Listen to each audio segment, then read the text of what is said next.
ये मेरा थोड़ा सा और एडवांस पार्ट है ना। इसमें मैंने क्या किया है, तीनों चीज़ों को कंबाइन कर दिया है, ज्योमेट्रिकल इंटरप्रिटेशन भी, मिनिमम मैक्सिमम वैल्यू किसी भी क्वाड्रेटिक की, और नेचर ऑफ रूट्स किसी भी क्वाड्रेटिक का। ठीक है, इन तीनों को कंबाइन करके मेरे किस टाइप के क्वेश्चन बन सकते हैं और मैं इसको कैसे बना सकता हूँ, कैसे समझ सकता हूँ, ठीक है, ज्योमेट्रिकली, है ना। तो इसके पहले सबसे पहले थोड़ा सा भूतकाल में चलेंगे हम, ठीक है, अपने पुराने उसमें, और नेचर ऑफ रूट्स को याद करेंगे। तो नेचर ऑफ रूट्स में क्या था कि मेरी दो कंडीशंस बनती थी, है ना, कि या तो मेरे रूट्स कैसे हो सकते हैं, रियल हो सकते हैं, और या तो मेरे रूट्स कैसे हो सकते हैं, इमेजनरी, है ना। ये दो केस बन रहे थे। जब रियल रूट्स आ रहे थे तब मेरा डी कैसा आ रहा था, greater than equal to zero, और इमेजनरी के केस में डी कैसा आ रहा था, लेस देन ज़ीरो। इसमें डी क्या है, मेरा डिस्क्रिमिनेंट है ना, बी स्क्वायर माइनस 4ac, ये आ रहा था, है ना। अब रियल के केस में भी दो केस बन रहे थे, है ना। पहला वाला क्या, कि जब मेरे रूट्स कैसे आएंगे, डिस्टिंक्ट आएंगे, अलग अलग, और एक केस क्या आ रहा था, इक्वल रूट्स का, है ना। ये अभी अपन ने नेचर ऑफ रूट्स वाला लेक्चर देखा हुआ है पहले, है ना, उसी को बस हल्का सा रिवाइज करवा रहा हूँ, है ना। तो डिस्टिंक्ट वाले केस में क्या आएगा, डी ग्रेटर देन ज़ीरो, और इक्वल टू वाले केस में, इक्वल रूट्स वाले केस में डी क्या आता है, इक्वल टू ज़ीरो। ठीक है, ये अपना कुछ बेसिक था। ठीक है, अब इसके बाद में हम देखते हैं, है ना, कि जब मेरे रूट्स अलग अलग होते थे तो क्या होता था, है ना। जब मेरे रूट्स अलग अलग होते थे तब अगर मैं कर्व बनाऊं, मैं कर्व कहाँ पे बनाऊं, कर्व यहाँ पे बना देता हूँ।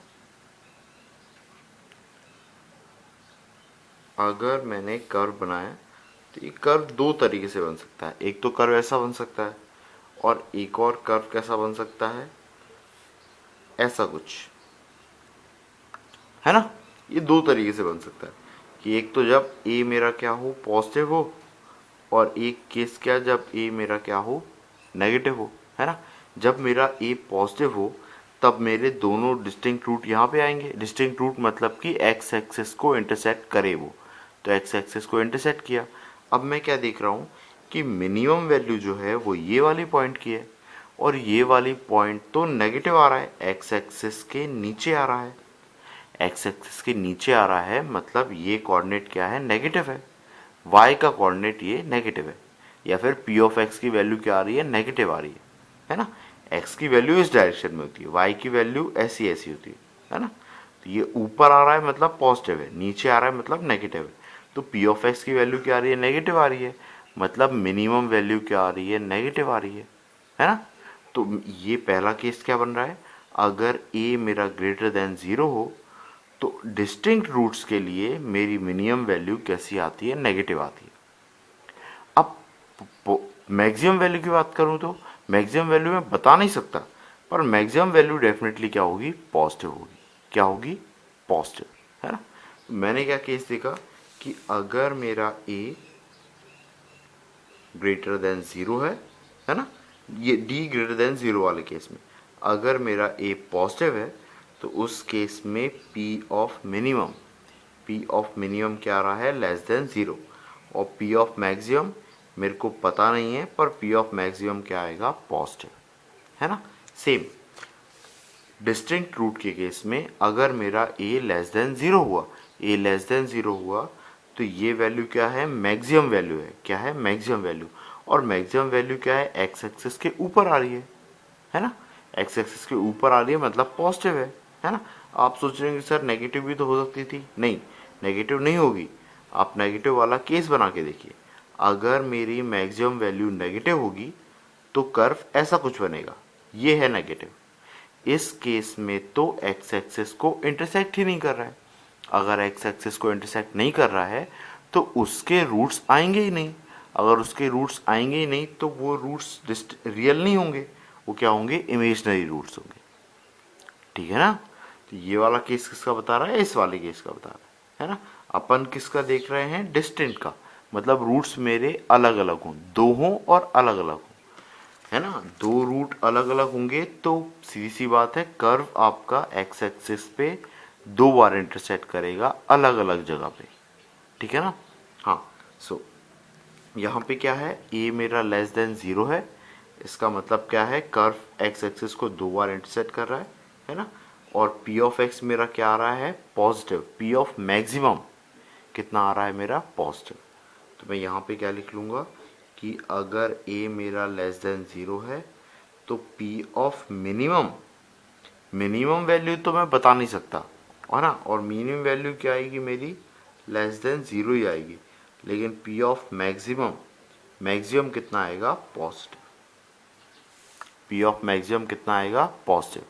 मिनिमम वैल्यू तो मैं इस केस में बता ही नहीं सकता, लेकिन मैक्सिमम वैल्यू क्या आएगी, पॉजिटिव। ठीक है, ये आपको दो केस याद आएंगे जब मेरे रूट्स क्या हों, डिस्टिंक्ट हो। ठीक है, अब मैं वो वाले केस देखता हूँ जब मेरे रूट्स कैसे हों, इक्वल हो। अगर मेरे रूट्स इक्वल होंगे तो कर्व क्या करता है, टच करके जाता है। रूट्स इक्वल होंगे, है ना, तो वो क्या होगा, बस इसको ऐसा टच करके निकल जाता है ना। तो अभी देखिए, अब ये दो बार इंटरसेक्ट नहीं किया, ये एक ही बार इंटरसेक्ट किया, है ना। तो एक ही बार इंटरसेक्ट किया तो मेरे क्वाड्रेटिक के रूट एक ही आया, है ना, पर वो एक्चुअली रिपीटेड है ना। एक ही रूट मतलब वो दो बार आ गया इस तरीके से वो।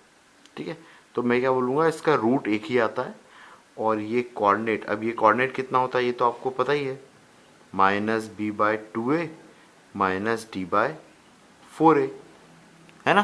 तो d इक्वल टू ज़ीरो के केस में मेरी x की वैल्यू मतलब रूट की वैल्यू वो कितनी आती है, -b/2a। मतलब जब मेरे रूट्स इक्वल होंगे तो मेरा x कितना आएगा, -b/2a। डिस्क्रिमिनेंट कितना होगा, ज़ीरो। अब अगर डिस्क्रिमिनेंट ज़ीरो है, यहाँ ज़ीरो पुट करोगे तो मिनिमम वैल्यू कितनी आ रही है, ज़ीरो। मिनिमम वैल्यू कितनी आ रही है, ज़ीरो, है ना। तो जब मेरा a इस केस में पॉजिटिव होगा तो P ऑफ मिनिमम कितना आ रहा होगा, ज़ीरो। ठीक है ना। और मैक्सिमम कितना आ रहा होगा, भाई P ऑफ मैक्सिमम मेरे को पता थोड़ी है, लेकिन P of maximum greater than zero ज़रूर होगा, ऊपर की तरफ जा रहा है। कब, जब a greater than zero. Same a अगर मैं लेस देन ज़ीरो लूँ, a क्या लूँ, लेस देन ज़ीरो, तो लेस देन ज़ीरो के केस में कैसा आ रहा होगा, ऐसा आ रहा होगा। और रूट्स इक्वल है मतलब टच करके जाएगा, ऐसे करके नीचे निकल जाएगा वापस। ये कोऑर्डिनेट क्या है मेरा, -b/2a और ये -d/4a। ठीक है, इसकी टेंशन मत लेना, ये कैसे आता है ये मैं बता दूंगा, ठीक है ना। ये जब श्रीधराचार्य डिस्कस करेंगे ना तब बता दूंगा, ठीक है। तो -b/2a और -d/4a ये x कोऑर्डिनेट और ये है मेरा p ऑफ x का coordinate, that is y coordinate, है ना। तो ये आएगी क्या, मैक्सिमम वैल्यू। तो मैक्सिमम वैल्यू कितनी आएगी, ज़ीरो आएगी। और मिनिमम वैल्यू मेरी माइनस इन्फिनिटी या नेगेटिव आएगी, ठीक है। सो इस केस में मिनिमम वैल्यू मुझे पता नहीं है, पर हाँ डेफिनेटली वो नेगेटिव होगी, है ना। और P ऑफ मैक्सिमम वैल्यू वो कितनी आ रही है, ज़ीरो। ठीक है, ये कौन सा केस है, जब मेरे रूट्स इक्वल होंगे, है ना। ठीक है, अब ऐसे ही इमेजनरी रूट्स, तो इमेजनरी रूट्स के केस में क्या होता है, वो इंटरसेक्ट करती ही नहीं है ना। अगर मेरा a पॉजिटिव हुआ तो d इमेजनरी रूट्स मतलब no real roots, no real roots,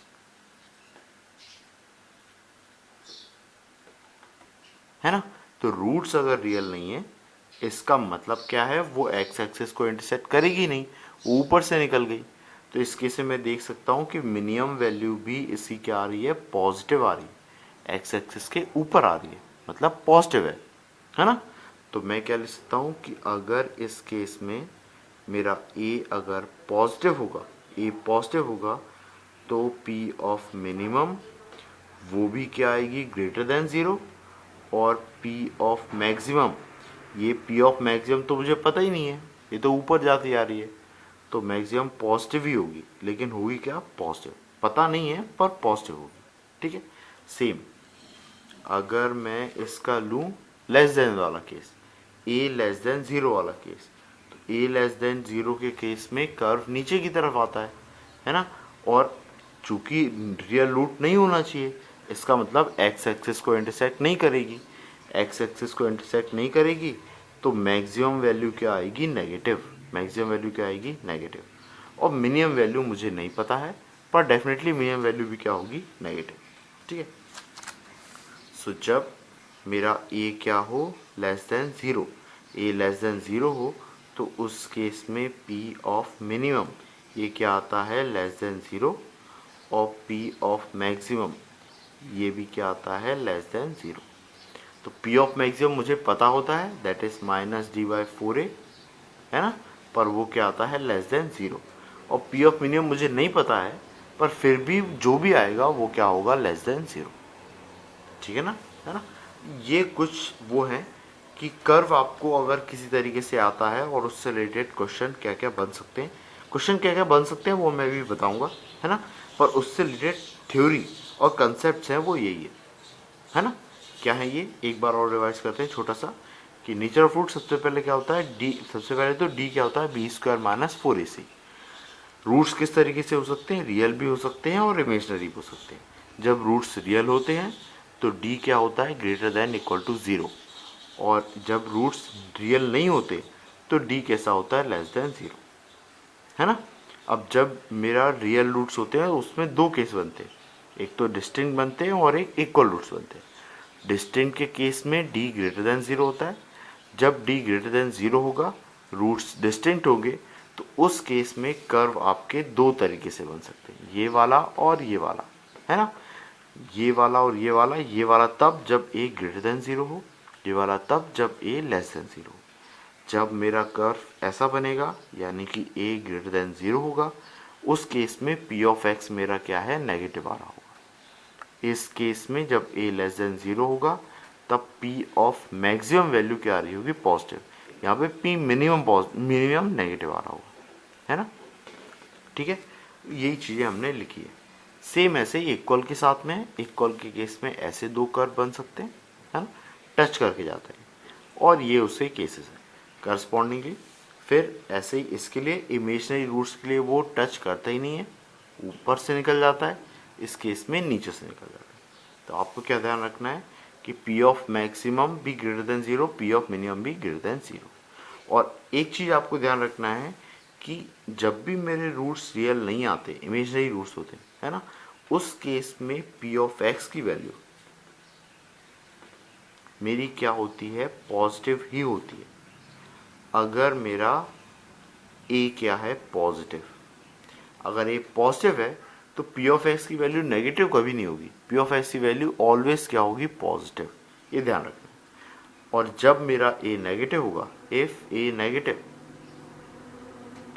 if A negative, ये वाला केस, ये वाला केस, तो पी ऑफ एक्स मेरा क्या होगा, ऑलवेज नेगेटिव।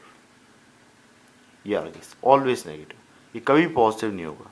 ये कौन से केस की बात कर रहा हूँ, जब मेरे रूट्स रियल नहीं होंगे, इमेजनरी होंगे। ठीक है, होपफुली इतना समझ में आया हो आपको। अब इस पे देखते हैं कि क्वेश्चन किस तरीके से बन सकते हैं। ठीक है ना, बहुत इंटरेस्टिंग क्वेश्चन बनेंगे इस पे। ठीक है, हाँ, तो ये वाला है, ये मेरे कुछ क्वेश्चन है, बिल्कुल सिंपल से क्वेश्चन है। ठीक है, इनको डिस्कस करते हैं, है ना। तो क्या है, आपसे क्या पूछा गया है, find nature of roots if. तो नेचर ऑफ रूट्स मतलब आपको ये बताना है कि मेरे रूट्स डिस्टिंक्ट होंगे, इक्वल होंगे या इमेजनरी होंगे, है ना।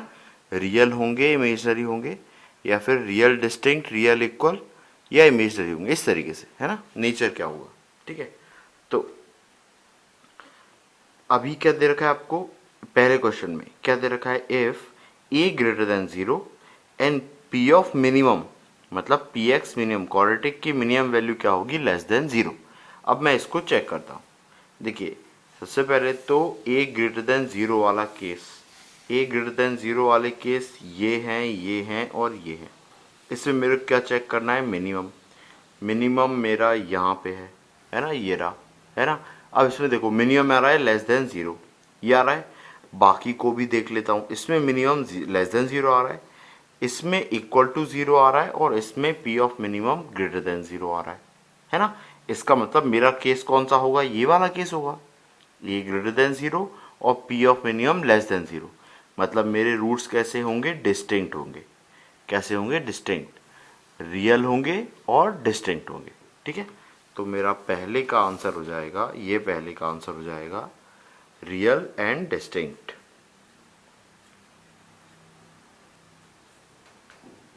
ठीक है, अब ऐसे ही सेकंड क्वेश्चन देखता हूं, उसमें क्या बोल रहा है, a less than 0, a less than 0 और P of max equal to 0।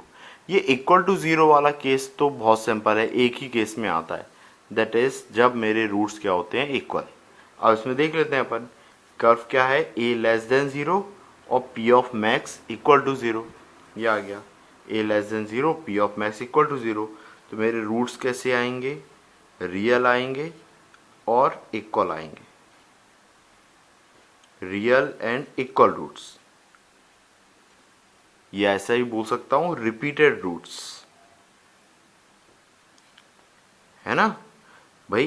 Quadratic है तो दो रूट्स हो सकते हैं, है ना, पर एक ही रहा है, इसका मतलब वो रिपीटेड है ना, सेम के सेम आ रहा है दो बार। एक जैसे कि रूट एक आया, 1 आया, मतलब रूट की वैल्यू 2 आई मान लो, है ना, तो 2 आ रहा है, दो बार आ रहा है, ऐसा, है ना। ठीक है, अब थर्ड वाला केस, थर्ड वाला केस क्या है, ए लेस देन 0 और P of minimum less than 0। तो सबसे पहले तो ए लेस देन 0 देखता हूँ, ए लेस देन 0 ये वाला केस है, ये वाला केस है और ये वाला केस है। इन तीनों केस में देखो पी ऑफ मिनिमम कब लेस देन 0 हो रहा है, तो देखो पी ऑफ मिनिमम यहाँ पे लेस देन 0 हो रहा है, यहाँ पे देखा तो यहाँ पे भी लेस देन 0 हो रहा है, और यहाँ पे देखा तो यहाँ पे भी लेस देन 0 हो रहा है ना। तो इसका मतलब क्या है, इसका मतलब ये है कि मैं कोई कमेंट नहीं कर सकता। मेरे रूट्स कैसे हो सकते हैं, रियल और डिस्टिंक्ट भी हो सकते हैं, रियल और इक्वल भी हो सकते हैं, और इमेजनरी रूट्स भी हो सकते हैं। ठीक है ना, तो थर्ड वाले का आंसर हो जाएगा भाई काउंट से, मैं कह नहीं सकता। ठीक है, ये ध्यान रहेगा आपको। ठीक है, इसके बारे में मैं कोई कमेंट नहीं कर सकता, और ये बहुत सिंपल भी है। आप सोचो ए लेस देन 0 है, तो ए लेस देन 0 मतलब कर्व ऐसा बनेगा। अब मिनिमम वैल्यू, मिनिमम वैल्यू तो मेरे को ऐसे पता ही नहीं होती है ना, वो तो नीचे की तरफ ही जाती है, हमेशा नेगेटिव ही होती है। आप चाहे ऐसा बना लो, चाहे आपका कर्व इंटरसेक्टिंग बना लो, टचिंग बना लो, या फिर नॉन इंटरसेक्टिंग बना लो, कोई भी कर्व बना लो, तीनों में मिनिमम वैल्यू तो नेगेटिव ही आएगी। ठीक है ना, तो मैं कह नहीं सकता कि रियल और डिस्टिंक्ट होंगे, या फिर इक्वल रूट्स होंगे, या फिर इमेजनरी रूट्स होंगे। ठीक है, थर्ड वाले केस में मैं नहीं कह सकता। ठीक है, ये कुछ इस टाइप के क्वेश्चन है जिस पे मतलब ये एक से ज़्यादा टॉपिक कंबाइन करके बनते हैं। ठीक है ना, और जनरली एग्जाम्स में ऐसे ही होता है, कोई अच्छी एग्जाम्स होती है तो उसमें एक या एक से ज़्यादा टॉपिक को कंबाइन करके क्वेश्चन बनाए जाते हैं, है ना, ताकि आपको एक्चुअली वो चेक कर सके कि हाँ आप कंसेप्ट को अप्लाई कर पा रहे हो या नहीं कर पा रहे हो, आप चीज़ों को रिलेट कर पा रहे हो या नहीं कर पा रहे हो। ठीक है, तो अपन आगे और भी क्वेश्चन ऐसे करेंगे आगे इन फ्यूचर, कि जिनमें मैं एक कंसेप्ट को और भी दूसरे कंसेप्ट से कंपेयर कर पाऊँ या रिलेट कर पाऊँ। ठीक है ना, अब जैसे एडवांस प्रॉब्लम उनमें भी देखा था हमने, है ना, कि जो रिप्रेजेंटेशन ऑफ पॉलिनोमियल था वो एक्चुअली में हमारे रिमाइंडर थ्योरम वाले कंसेप्ट से रिलेट हो रहा था, p x equal to d x into q x plus r x, है ना, और उसको मैंने उस रिप्रेजेंटेशन को कंबाइन किया था, मतलब क्वेश्चन सॉल्व करने के लिए, है ना, रिप्रेजेंटेशन को कंबाइन किया था मेरे रिमाइंडर थ्योरम वाले कंसेप्ट से। ठीक है ना, ठीक है, तो ये कुछ चीज़ें होती हैं ऐसी, तो क्या कंबाइन करके आपके क्वेश्चन और अच्छे बन जाते हैं। सो सेम ऐसा होता है कि वो relation between roots and coefficient वो भी आपका कंबाइन हो जाता है ना, कई बार नेचर ऑफ रूट से हो जाता है, कई बार रिप्रेजेंटेशन ऑफ पॉलिनोमियल से हो जाता है। ठीक है ना, तो रिमाइंडर थ्योरम से कंबाइन हो जाता है। ठीक है, तो उससे आपके क्वेश्चन क्या है, थोड़े से ज़्यादा निखर के आते हैं, अच्छे क्वेश्चन बनते हैं। ठीक है, चलो आगे देखेंगे इसके बाद में।